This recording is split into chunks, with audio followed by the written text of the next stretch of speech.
नेतृत्व में चोरी केस डिटेक्शन जो प्रयास चलती सफलता मिली।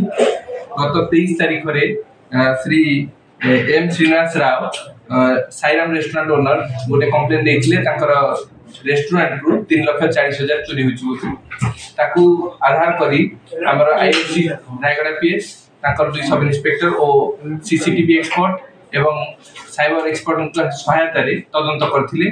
से 4 जन अक्यूज इन्वॉल्व छुआ आमे खबर पाइलु। से मध्यरु आमे 3 जन को अरेस्ट करिछु। जवान मध्यरु जने जुवेनाइल अछि ताको आज कोर्ट चालान करा दिबो।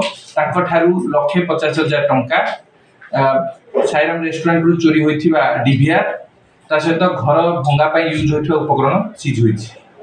गोटा टंका कोन सी करथि जने जे आस्कन करि जाइछि ता पाखे 1,20,000 अछि बोली ए जणुछंती सेटा परे तार अप्रेंशन परे जणा पड़ो।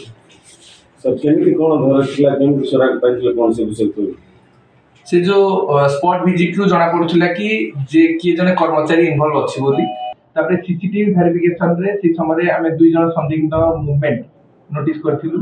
परवर्ती समय आमे 2 जन को धरी पचराउचरा करिया परे तांको ठारू पैसा रि कोरी होइतिला एवं सेमानंकर इंटरोगेशन रे से आ 2 जन अक्यूज कर ना करथिले।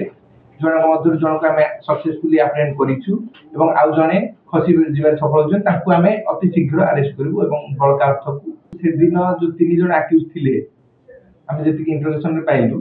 हमर पेट्रोलिंग गाड़ी जन को देखिछि पेट्रोलिंग गाड़ी देखिकी से तार डायरेक्शन बदली कि बैक करिछि पछी जाइछि से माने केवल गाड़ी को मूवमेंट देखा पे रहि गला माने से डरी के भीतर एंट्री करनी। तेनो एक प्रकार हमको सफलता मिली एवं ता मूवमेंट हमर सीसीटीवी और हमर पुलिस रो पेट्रोलिंग फल रे सने बहुत कॉशियसली मूवमेंट करछंती एंट्री करछंती आ जेहेतु इनसाइडर इन्वॉल्वमेंट थिला तेनो हमको टिके येला किंतु हमें अति कम समय 23 तारिख रे रजिस्टर हला आ हमें सक्सेसफुली धरि पाइ।